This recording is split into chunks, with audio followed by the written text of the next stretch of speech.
എന്താണ് ശരിക്കും DNS? പല ടെക് ഇന്റർവ്യൂസിനും അതുപോലെ പലയിടത്തും കേൾക്കുന്ന ഒരു ടേമാണ് DNS. ശരിക്കും ഇന്റർനെറ്റിന്റെ ഫോൺ ബുക്ക് എന്നൊക്കെ നമുക്ക് പറയാം. ഫോൺ ബുക്ക് എന്ന് പറഞ്ഞാൽ ചിലപ്പോൾ നിങ്ങൾക്ക് മനസ്സിലാവത്തില്ല, പക്ഷെ നിങ്ങളുടെ പാരൻസ് യൂസ് ചെയ്തിട്ടുണ്ടായിരുന്നതായിരിക്കും. അതായത് ഒരു പേരിന്റെ നേരെ ഫോൺ നമ്പർ എഴുതി വെച്ചിരിക്കുകയും നമുക്ക് ആവശ്യം വരുമ്പോൾ എടുത്തു വെച്ച് ഡയൽ ചെയ്യുകയും ചെയ്യുന്ന ഒരു ടൈപ്പ് ഓഫ് ബുക്കാണ്. പണ്ട് വലിയ വലിയ ഡയറക്ടറീസും ബുക്സ് ഒക്കെ ഉണ്ടായിരുന്നു. നമ്മുടെ മൊബൈൽ ആപ്പ് ഫോൺ ബുക്ക് പോലെ തന്നെയാണ്. അതായത് നമ്മൾ പേര് മാത്രം ഓർത്താൽ മതി, ഫോൺ നമ്പർ ഓർക്കണ്ട എന്നുള്ളൊരു കാര്യമാണ്. നമ്മുടെ ഇന്റർനെറ്റിൽ കണക്ട് ചെയ്തിരിക്കുന്ന എല്ലാ ഡിവൈസസിനും ഒരു സ്പെഷ്യൽ യുണീക്ക് ഐഡി ഉണ്ട്.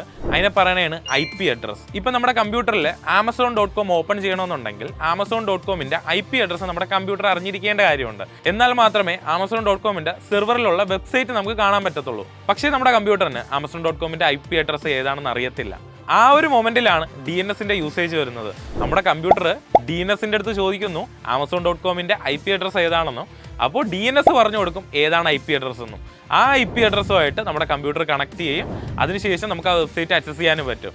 അപ്പോൾ ഇനി നിങ്ങൾക്ക് ഇഷ്ടപ്പെട്ട വെബ്സൈറ്റ് എല്ലാം യൂസ് ചെയ്യുമ്പോൾ മനസ്സിലാക്കുക, നിങ്ങൾ DNS സ്ഥിരമായിട്ട് യൂസ് ചെയ്യുകയാണ്. ഇത്രയും കാര്യങ്ങൾ ഇതിൻ്റെ പുറകെ നടക്കുന്നുണ്ട്.